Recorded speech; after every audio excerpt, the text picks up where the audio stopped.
IMC chamber of commerce and इंडस्ट्रीजच्या अध्यक्ष सुनीता रामनाथकर यांनी दूरदर्शनशी बोलताना भारत आणि न्यूझीलंडमधील मुक्त व्यापार कराराचं स्वागत केलं आहे.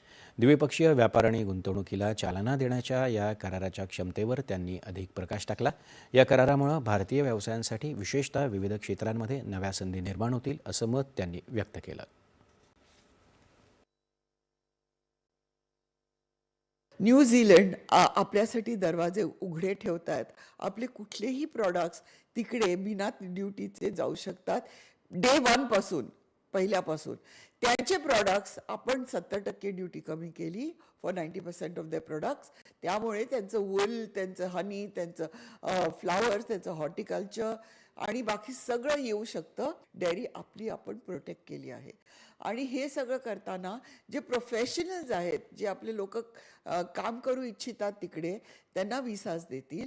तिकडे ऑलरेडी 3 लाख इंडियन्स आहेत, त्यांच्यामध्ये इंटिग्रेट होतील हे लोक. आणि हे लोकांचे जे स्टुडंट्स असतील त्यांना काम करायचा अधिकार मिळेल. ते लोक काम करू शकतील.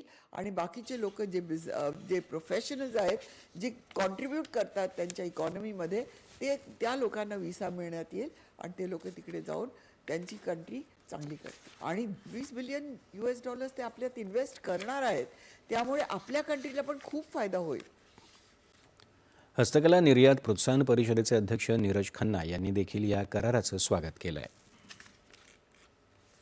सभी निर्यातकों की तरफ से मैं हमारे देश के प्रधानमंत्री श्री नरेंद्र मोदी जी का दिल से हार्दिक धन्यवाद करना चाहता हूँ.